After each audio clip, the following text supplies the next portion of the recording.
Baik, bagi yang ingin masuk surga silakan simak hadis ini ya.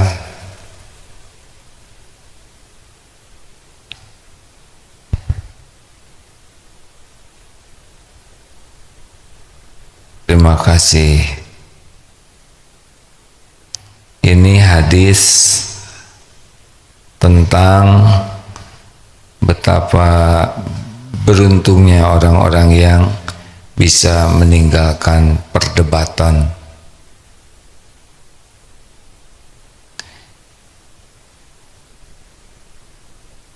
Hadisnya diriwayatkan oleh Sunan Abu Dawud. Ini hadis hasan, jadi sangat bisa dipertanggungjawabkan untuk diamalkan.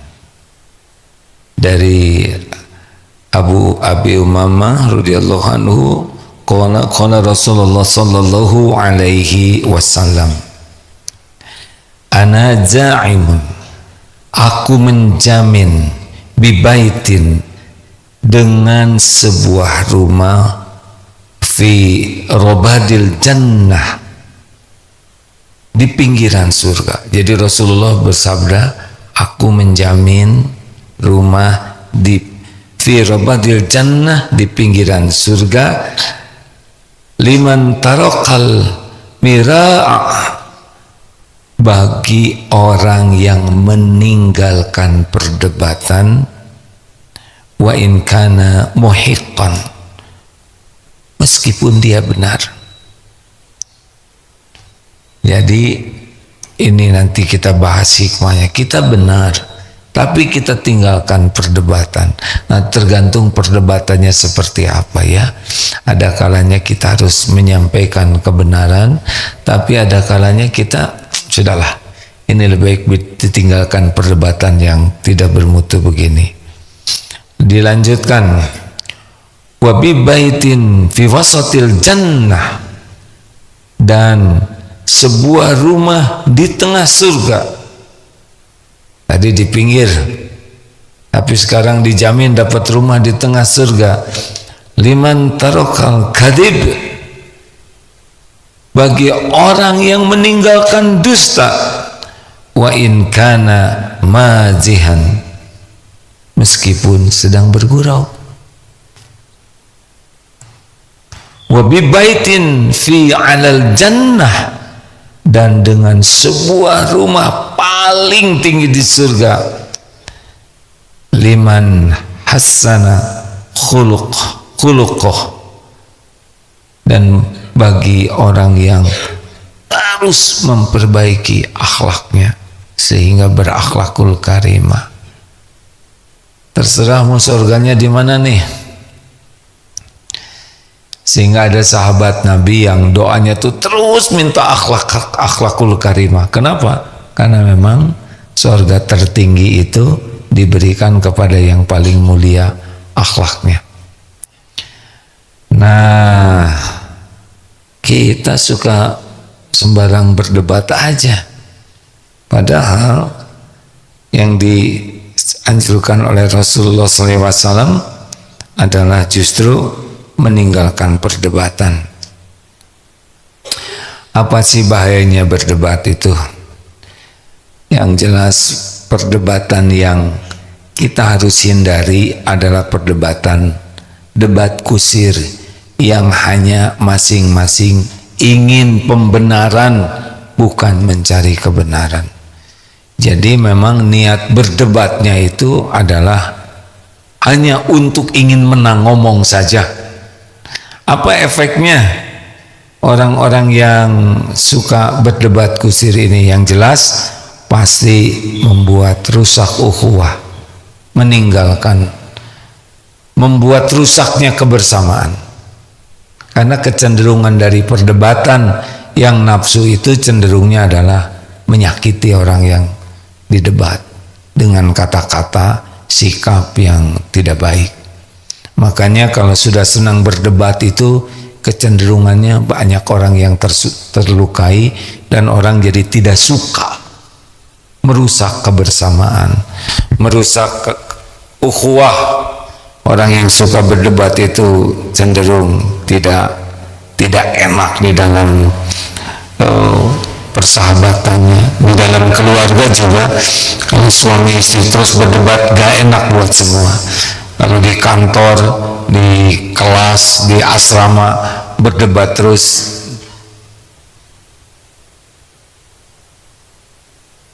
tidak enak.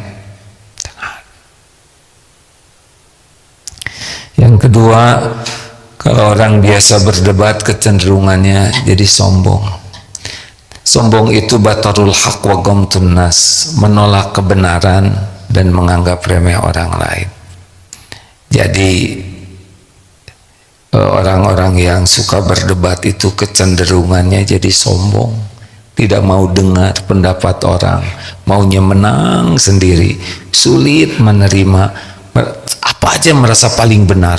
Dan ini la yadkhulul jannah, tidak masuk surga, man kana fi qalbihi mithqalu dzarratin min kibr, yang di dalam hatinya ada takabur walau sebesar zarah. Yang ketiga, kerugian banyak berdebat itu selain jadi permusuhan, kitanya jadi punya penyakit ujub, merasa diri paling pinter, paling tahu, paling mengerti, paling bisa. Itu nadanya juga cenderung tidak enak. Orang yang suka berdebat itu kata-katanya cenderung tidak enak didengar. Lalu selanjutnya adalah orang-orang yang suka berdebat itu kecenderungannya bohong, karena dia akan menambah-nambah. Jadi dia selain jadi orang sombong, jadi pendusta, karena akan dikasih bumbu supaya menang obrolannya. Benar? Jadi kecenderungannya tuh ditambah-tambah, dilebih-lebihkan. Jadi dia kadzib, pendusta nantinya tuh. Dia tidak peduli dengan kebenaran. Orang yang suka berdebat tuh pedulinya dia menang. Akibatnya dia akan bohong. Udah jadi sombong, udah jadi pembohong. Kemudian apalagi orang yang suka berdusta, udah jelas dia tidak akan ikhlas ya. Susah jadi amal, karena niatnya juga bukan mencari kebenaran. Dia buang-buang waktu. Keinginannya kan dia menang, lawannya kalah. Dia tidak peduli nih jadi pahala atau tidak. Dan dia akan boros sekali dengan waktu. Mikirnya tuh bukan mencari keriduan Allah. Mikirnya saya harus menang, saya harus menang. Gak penting kita menang, yang penting kita benar. Jadi benar, dari waktu ke waktu kita makin baik. Oleh karena itulah kita jauhi sajalah ya debat-debat yang, apalagi debat yang nggak ada artinya apa-apa. Misalkan tempe itu ada berapa biji kedelainya, aduh ini berat sekali ngitung kedelai ya kan. Banyak perdebatan yang nggak perlu didebatin, nggak worth it lah. Udahlah. Kalau ada orang yang suka ngomong terus, ya sudah, diam aja, nggak usah diladenin. Apalagi kalau ada orang kan yang suka mau menang aja, ngomongnya tuh panjang lebar, segala diceritain, udah diam aja. Maaf ya, saya mau ke belakang dulu, ke belakang aja. Belakang kan luas ya, ada lapangan upi, ada sawah di sana.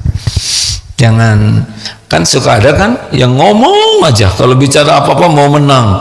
Pokoknya dia paling tahu aja. Kalau ngobrolin sepak bola seperti dia yang jadi bolanya. Kalau cerita tentang Palestina seperti dia yang lagi bertempur di sana. Kalau cerita apa aja dia paling tahu. Dan suka sekali mendebat orang lain, menyanggah, enggak lah. Gak enak sekali ngobrol dengan orang kayak gini. Ngomong aja terus, merasa diri paling tahu, paling pinter, paling bisa, paling mengerti. Nah, biarin aja. Caranya menghentikan dia bicara bagaimana? Diplester? Enggak, nanti ditabok gitu ya. Caranya adalah minta izin ke belakang. Aduh maaf, saya ke belakang dulu. Dia nggak mungkin ikut ya kan. karena ke belakang kan tidak bisa diwakili oleh dia. Gitu. Siap tidak nih? 2. Kalau sedang bergurau tidak boleh pakai bohong. Apalagi tidak bergurau ya. Kenapa bergurau? Orang bergurau mudah bohong. Demi lucu, demi orang lain tertawa, dia mengada-ada. Kalau dalam situasi seneng aja, happy yang kurang terkontrol, nggak boleh bohong. Sebetulnya dalam hal apapun jangan bohong. Percuma kalau kita bohong demi orang lain seneng ke kita, lucu, pas dibuka oleh Allah kebohongan kita, hancur wibawa kita. Kita itu dihormati orang lain karena Allah menutupi. Kalau Allah membuka siapa diri kita, kita tidak akan dihargai orang sama sekali. Nah, misalkan kita bohong, terus orang lain bisa dibohongi. Aslinya bukan kita yang jago bohong. Aslinya Allah belum membuka. Tidak ada satupun kebohongan yang Allah tidak tahu. Tidak ada satupun kelicikan yang Allah tidak tahu. Allah tahu semuanya. Dan Allah mudah membuka. Lihat tuh yang ditangkap, yang aib-aib terbuka. Semuanya adalah Allah yang berbuat. Ditutup, dibuka. Makanya tidak ada gunanya jadi orang bohong. Jujur saja. Alaikum bisidqi, hendaklah kalian jadi orang jujur. Fa inna sidqa yahdi ilal birri. Dari jujur mengantarkan kepada kebaikan-kebaikan. Dari kebaikan yahdi ilal jannah. Itu garisnya gini ya. Jujur, sidik, benar, mengantarkan kepada kebaikan-kebaikan. Kebaikan mengantarkan kepada surga. Jadi surga itu diberikan kepada ahli kebaikan, dan orang tidak bisa berbuat baik kalau dia kadzib, pendusta. Kalau pembohong dia berbuat baik, maka dia berbuat baik untuk menutupi kebohongannya. Kalau orang suka bohong, berbuat baik besar kemungkinan adalah untuk menutupi kebohongannya. Ini koruptor. Dia dermawan supaya nggak ketahuan dia koruptor. Dia umroh supaya ketahuannya orang yang soleh. Makanya orang-orang yang baik asli itu hanya bisa kalau dia memang jujur. Jangan bohong. Percuma bohong. Allah tahu kebohongan kita. Kita mau nyari rezeki nggak usah pakai licik. Rezeki itu milik Allah semuanya. Mau penipu, mau pendusta, mau orang jujur, mau korupsor, mau maling, semuanya Allah yang membagi rezeki. Jemput saja rezeki dengan jujur, ketemu kok. Ya, mau kemana lagi? Kan? Jangan risau. Risau tuh kalau tidak jujur. Oh, kalau saya jujur nanti saya nggak diterima kerja. Nggak apa-apa nggak diterima. Nanti Allah kasih pekerjaan yang lebih baik. Kan? Menerima lulusan yang sudah berpengalaman. Kapan kita pengalamannya kalau nggak ada yang nerima, ya kan? Nanti kalau ditanya apakah saudara berpengalaman, ya saya sangat berpengalaman. Apa pengalaman saudara? Pengalaman ditolak gitu. Jadi jangan terpancing. Saya ngomong jujur waktu itu terus saya dimarah, nggak apa-apa, dimarah. Tapi selesai. Daripada kita terpenjara oleh takut kebongkar, ya mendingan ngaku pahit sekali sebagai penggugur dosa. Udah itu kita akan lebih lega. Setuju? Jujur saja hidup ini. Memang ada boleh bohong, namanya bohong putih, bukan bawang putih. Bohong putih. Tapi saya tidak menganjurkan ini ya, kecuali emergensi, dan bohong ini ada syariatnya. Misalkan bohong kepada musuh, nah itu boleh, karena kalau jujur ke musuh namanya khianat. tenang Pak musuh, itu komandan saya lagi sembunyi di sana, saya jujur loh, bukan jujur khianat. 2, bohong.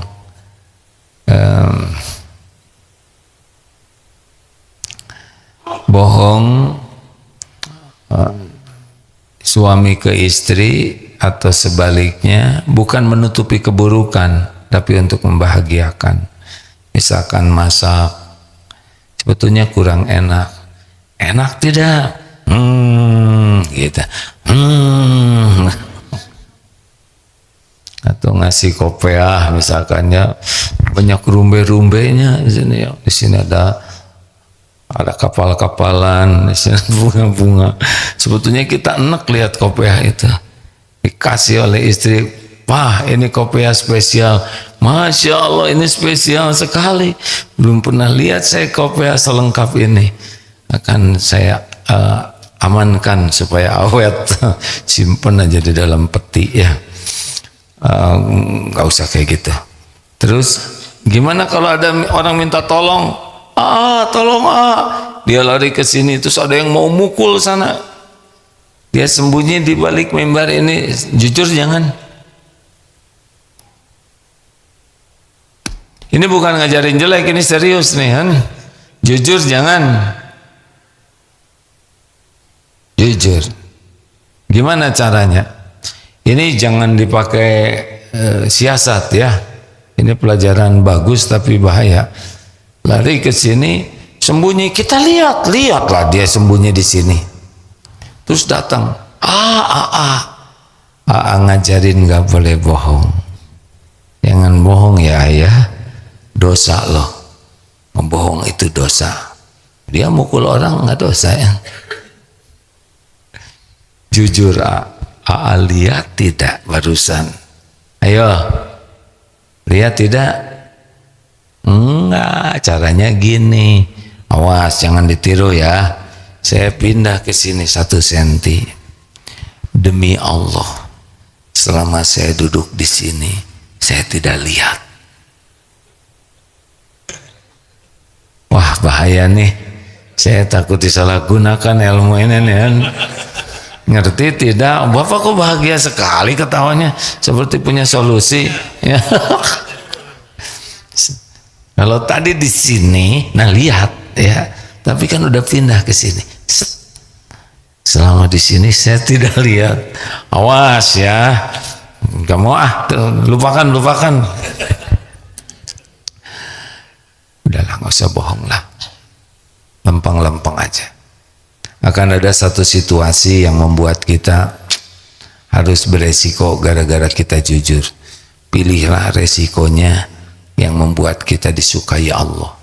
Walaupun orang jadi sebel ke kita, nggak apa-apa. Disebelin orang, kalau kita benar tidak bahaya. Yang bahaya itu kita tidak disukai Allah. Oh, udah habis kita. Terakhir, tadi apa? Yang paling tinggi di surga bagi yang memperbaiki, terus memperbagus akhlaknya. Akhlak itu apa? Respon spontan. Sederhananya begitulah. Kalau lagi begini, gak ketahuan ini akhlak asli ya. Ini lagi style soleh sekarang. Ini lagi soleh-solehnya nih. Terutama yang depan ini segala ditahan, nafas juga. Nanti respon kalau tiba-tiba ada kejadian yang tidak disukai atau disukai, kita bereaksi. Nah reaksi spontan kita itu cenderung adalah akhlak kita.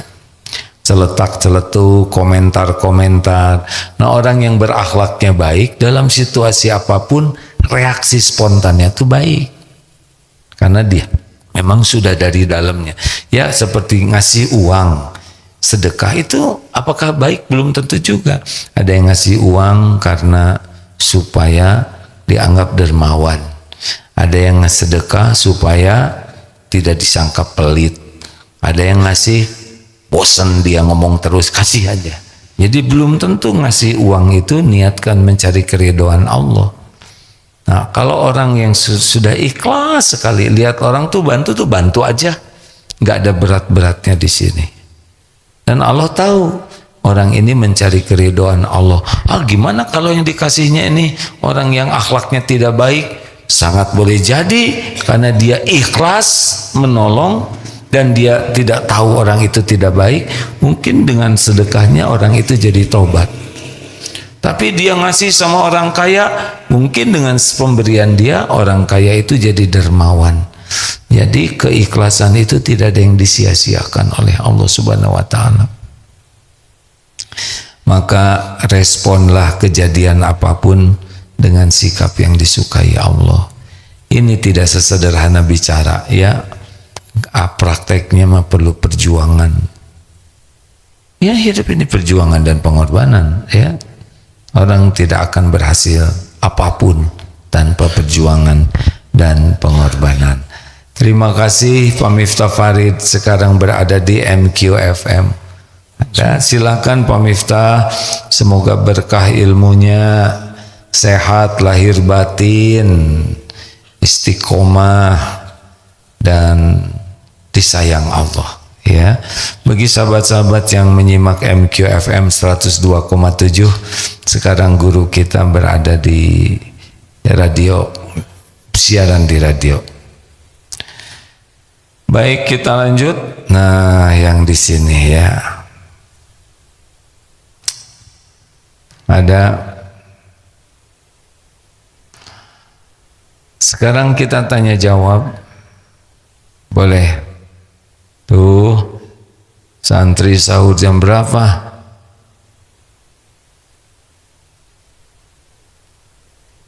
Ya, jangan mengeluarkan pertanyaan yang membuat orang terpojok.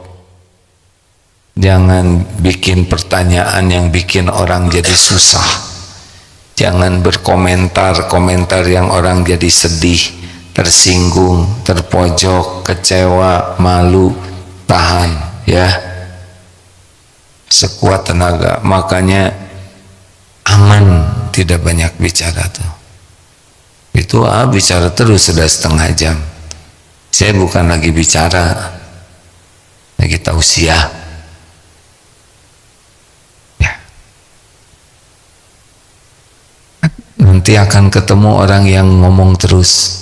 Ada enggak? Ada yang terus bunyi. Harus bagaimana kita? Kan belakang udah penuh karena teman-teman ke belakang semua. Ya, kita harus bersyukur bukan kita yang jadi beliau. Nggak enak gitu. Ada orang yang sok pinter, sok tahu, sok penting. Ya, ini pelajaran. Betapa jengkelinnya, ngeselinnya dengar orang yang banyak ngomong. Benar? Ya Allah, terima kasih atas pelajaran ini. Saya tidak mau ngomong, tidak mau seperti orang.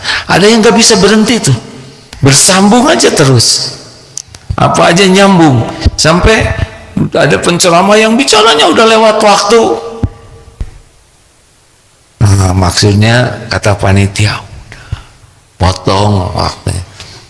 Hadirin sekalian, terima kasih atas semua perhatian. Saya lihat panitia sudah memberi isyarat, berarti sekarang kita tambah dengan materi Idul Kurban. Satunya motong, jadi motong kambing, padahal udahan. Tata cara motong kambing, kata, ada ya orang yang susah berhenti. Ya, ada pertanyaan tidak? Silakan. Dari masjid boleh, ikhwan, akhwat, selang-seling dengan di medsos ya, supaya adil. Ngik-ngok, ada yang mau nanya? Belum.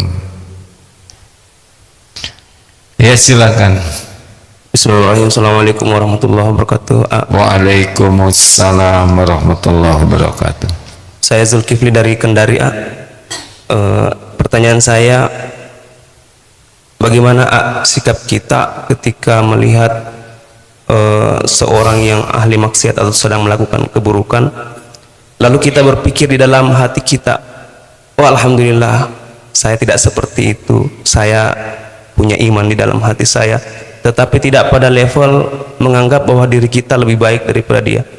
Apakah itu termasuk ria. Terima kasih Ustaz.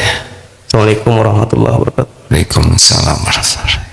Jadi kalau kita ketemu dengan akhlaknya yang kurang baik, saya nyebutnya bukan tidak baik ya, kurang, karena besok lusa mungkin lebih baik dari kita, atau belum baik, karena boleh jadi besok lusa lebih mulia dari kita akhlaknya. Kita tidak tahu takdir setiap orang.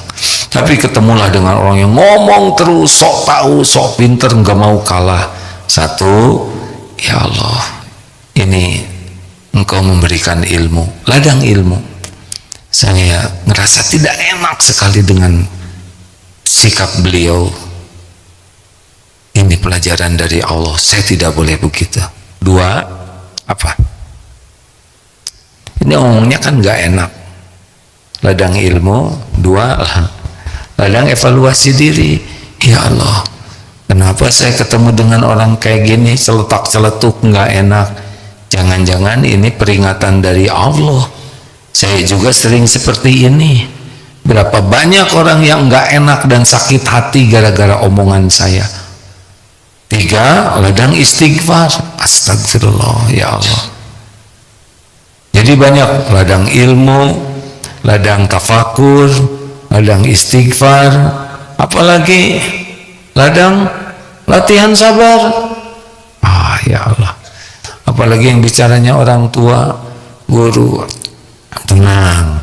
Ladang mendoakan kebaikan dan syukur kalau kita bisa menghentikannya. Karena tadi itu baru selemah-lemah iman. Kalau kita bisa menolak kemungkaran dengan lisan, lebih tinggi lagi, apalagi dengan tindakan.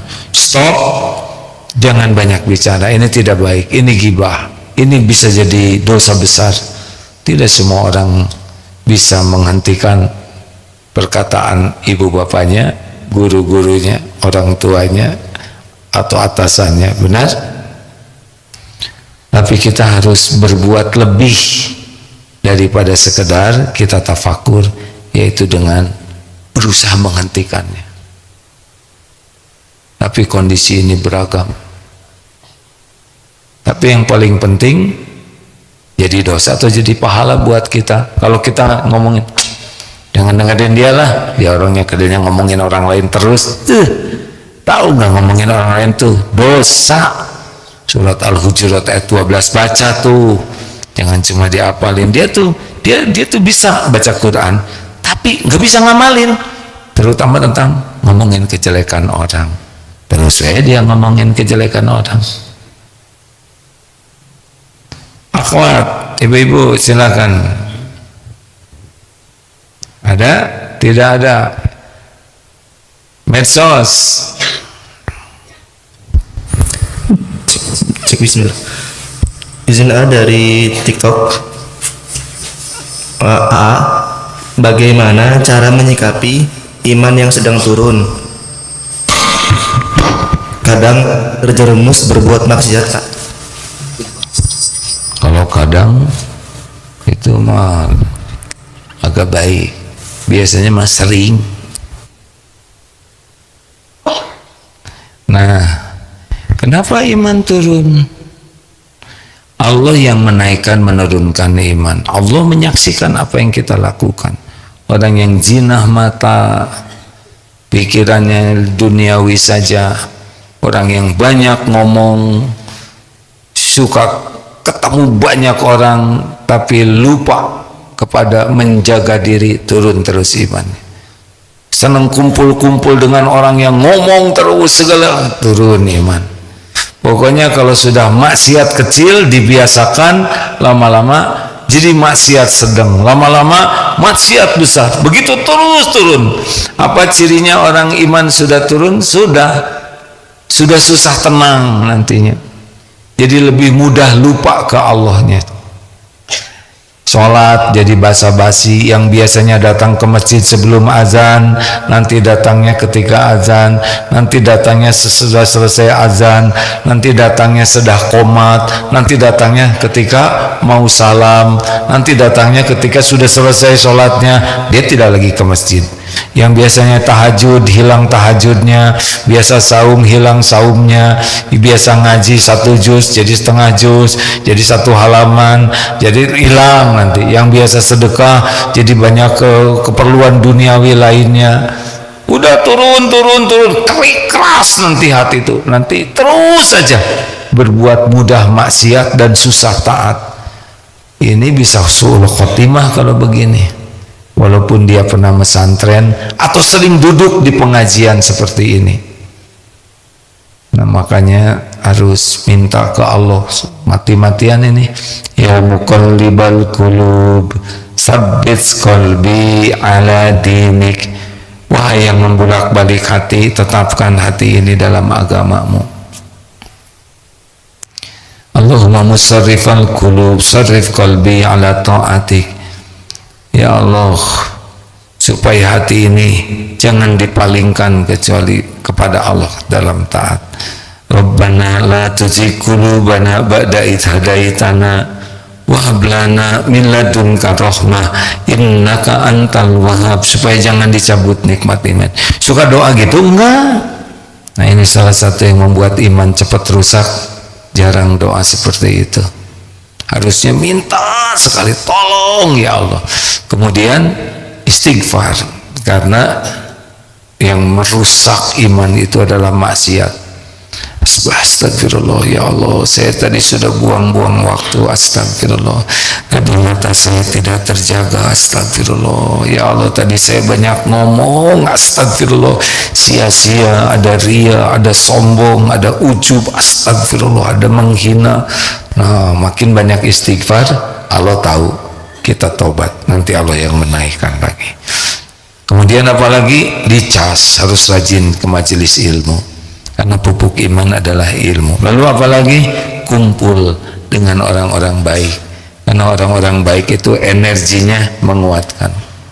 Lalu apalagi ya zikirlah. Menguat iman yang paling hebat adalah zikrullah. Fadkurullaha katsiran la'allakum tuflihun. Zikirlah sebanyak-banyaknya agar engkau beruntung. Berbagai jenis zikir. Ini sahur jam berapa santri? Ini kompak. Jadi ada alasan, kan santri itu mencatat ya. Jadi gini bedanya, ada yang terus tegak, ada yang mencatat selama-lamanya. Jadi pas ada yang lucu dia bangun. Nah santri yang khusyuk itu terus saja dia mencatat sampai dia mana pulpen depannya ketelan gitu. Tuh baru bangun ya mah. Tapi yang khusyuk mah tetap punya pulpen. Ada pertanyaan lain? Kalau tidak ada udahan saya juga mau udahan. Nanti malam ada kajian di sini tentang ridho kepada takdir ya. Tentang hadis ini nanti malam kita bacanya ya. Karena ini penting. Hadis ini kita baca, inna uzmal jazai ma'a uzmil bala. Sesungguhnya besarnya pahala sebanding dengan besarnya bala, cobaan. Wa innallaha idza ahabba qauman, dan sungguh jika Allah mencintai satu kaum, ibtalahum, Allah memberikan ujian untuk mereka. Jadi kalau orang ini Allah sayang nih ke orang ini, Allah memberikan ibtalahum.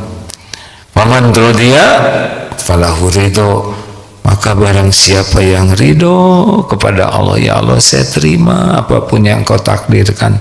Engkau maha baik, engkau maha penyayang, engkau maha bijaksana, saya terima walaupun lagi pahit sekali, saya terima ya Allah. Faman radiya falahu ridho, maka Allah ridho kepadanya. Teman-temannya udah pada punya jodoh, dia belum, saya terima ya Allah semua perbuatanmu. Dan dia terus meminta, teman udah punya kerjaan, saya terima ya Allah takdir ini, saya belum, sambil ikhtiar tapi nggak ada komplain kepada Allah. Waman sakhita falahu suqhu, dan barang siapa yang marah tidak suka kepada takdir Allah, Allah pun murka kepadanya. Ini amalan ridho ke takdir ini amalan yang dahsyat sekali. Pahalanya dahsyat karena sebagian besar orang tidak menerima takdir. Capek. Ingat ilmu benjol, lagi jalan genteng jatuh kena jidat. Bagaimana? Benyut. Terus dia mengatakan, saya tidak terima. Nggak mungkin. Itu tanda terima sudah ada. Benyut. Begitu. Mim, Pip boleh. Bismillah dari Zoom. Assalamualaikum, mau tanya, kalau sifat gampang emosi, mudah marah, tapi dengan alasan keturunan atau karena tensi darah tinggi dan merasa tidak bisa berubah, itu harus dimaklukkan atau bagaimana? Oh, jadi keturunan pemarah, itu jadi boleh marah. Justru keturunan pemarah kalau bisa menahan marah pahalanya lebih besar daripada keturunan yang tidak marah. Kenapa? Karena menahan marahnya itu lebih kuat gini ya. Kenapa orang mudah marah? Macam-macam penyebabnya. Benar, secara medis juga ada kondisi tertentu yang membuat orang lebih sensi, lebih mudah marah. Misal katanya ya, karena saya kan lelaki, wanita kalau sedang mau berhalangan jadi emosi, benar nah itu lagi halangan ya. Kok sebulan penuh halangannya? Ya terserah saya lagi terhalang, sabar katanya. Nah, ada kondisi penyakit tertentu yang memang membuat lebih rentan. Tapi secara umum juga kalau orang sakit itu lebih mudah, lebih sensitif.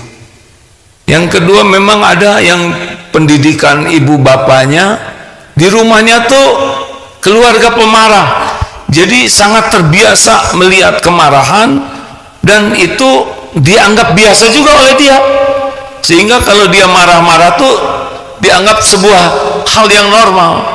Nah, ini juga jabatan, biasanya jabatan yang tinggi itu lebih mudah marah ke bawahannya.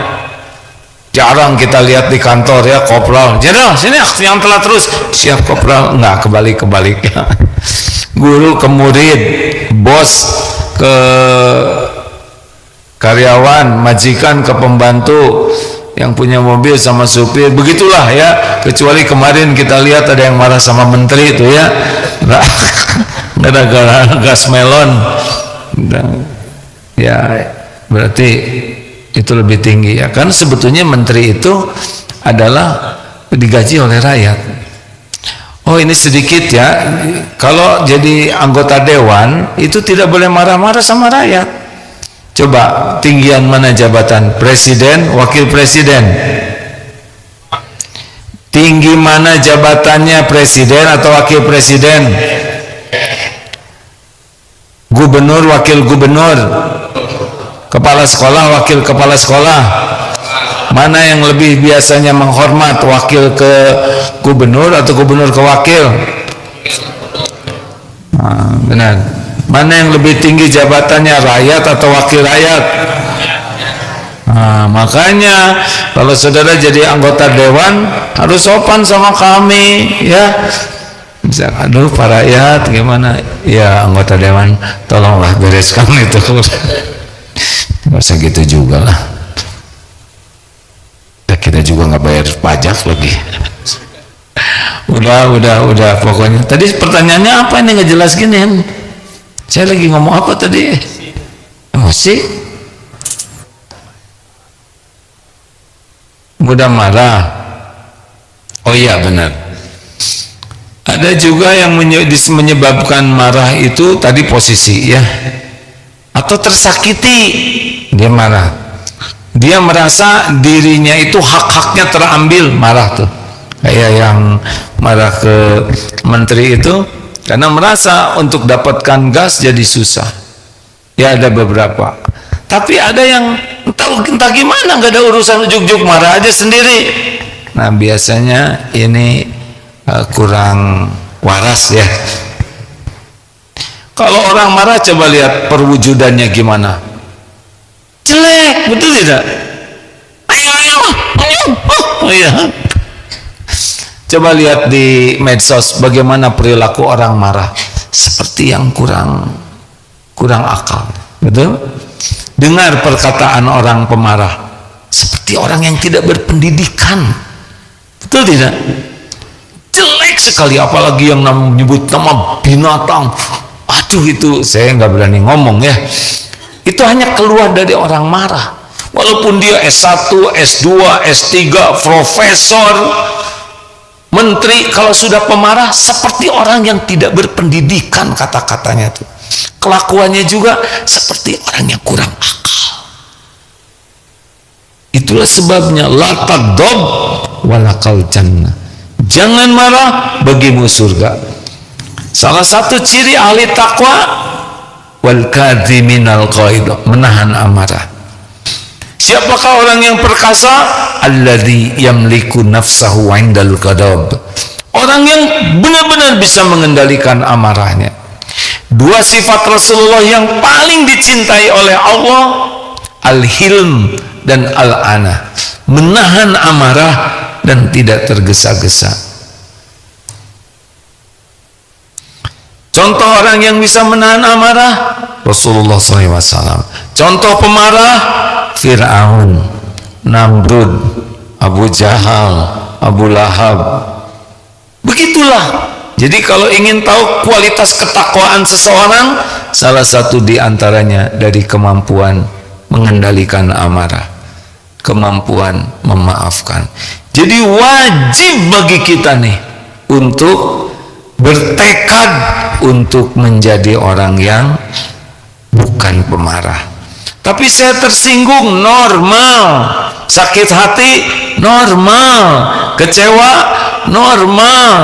Gak enak, normal. Yang jangan itu jadi pemarah. Gak ada wibawa. Pemarah itu dibenci orang. Tidak ada orang yang suka kepada pemarah. Tidak ada. Karena pemarah itu kecenderungannya zolim. Tidak ada orang yang mau dizolimi. Pemarah itu tidak disukai. Tidak bisa kita jatuh cinta kepada pemarah. Toh tetap bertahan karena kepaksa. Kalau ada atasan pemarah, maunya pindah itu orang. Kenapa masih di sana? Kepaksa. Nggak ada kerjaan lain. Kalau suaminya pemarah, istri kepaksa. Kalau boleh mah diganti sifatnya. Kalau sifatnya gitu terus, iya istiqoroh lah. Jelas? Makanya para pemimpin pemarah itu pemimpin yang lemah. Dia bukan bagian dari solusi. Para pemarah itu bagian dari masalah. Karena setiap kali dia mengambil keputusan dalam keadaan marah, pasti pendek analisanya. Tiap ngambil keputusan zolim biasanya tuh. Ya sudah, kamu keluar dari sini. Ah gitu. Atau dia marah, ya udah saya akan keluar. Pas keluar mau kemana? Makanya harus mujahadah menjadi orang yang bisa mengendalikan amarah. Ya begitulah. Ini di Darut Tauhid kalau ada guru-guru yang suka marah-marah atau para pemimpin skala manapun pemarah, tolong segera dilaporkan. Dia belum bisa jadi guru. Dia belum bisa jadi pemimpin. Tolong ini kepada semua santri karya, kalau didapati ada pemimpin-pemimpin yang kalau sesekali marah sangat memungkinkan ya. Jadi jangan sesudah selama ini tuh tiap marah dikit, wah pemarah nih, dia yang marah-marah ya kan. kita lihat skalanya. Jadi harusnya bagaimana tegas dan santun. Bagaimana bedanya tegas dengan pemarah? Kalau pemarah itu tidak jelas, kata kuncinya itu tidak jelas. Tidak jelas bagaimana kejadiannya, dia tidak jelas aturannya. Yang jelas dia ngomong aja sesukanya. Kalau orang tegas itu kuncinya dua: satu fakta, dua aturan. Jadi fokusnya kepada fakta dan aturan. Makanya katanya hakim yang adil itu selalu berdasarkan bukti dan hukum aturannya. Tidak bisa bagaimana Pak Hakim kau bawa tas besar, ya ini saya bawa palu cadangan, ternyata bawa 20. Nggak ada hakim kayak gini. Rupanya hakim ini suka jengkel, dan kalau jengkel, kamu sudah kurang ajar, pasti itu hakim nggak adil, ya kan? Nggak boleh. Kita makanya kalau santri bikin salah juga di sini harus jelas dulu. Santri tahu kesalahannya, ya barusan apa, ngobrolnya penting atau salah. Jadi harus bagaimana, berdirinya di mana, di kolam. Nggak usah pakai kamu anak siapa, pakai dong otak kamu. Kalau berdiri pakai kaki, bukan pakai otak. Ini jadi pusing sendiri. Ada yang nyebut marah ke anaknya, dasar anak monyet, berarti kan beliau penganut teori Darwin. Terima kasih. Sampai jumpa nanti siang, insya Allah asar kajian. Oh ya maaf, pagi ini di Masjid TSM Transmall. Oh saja Transmall Mudio ya. Jam 9 mulai, kebagian jam 10. Datang lebih awal lebih bagus. Asar di Darut Tauhid, Isya di Darut Tauhid. Bagi yang mau ikutan gerak jalan dari Eko 1 ke Eko 2 dalam rangka peresmian masjid, insya Allah tanggal 28 Februari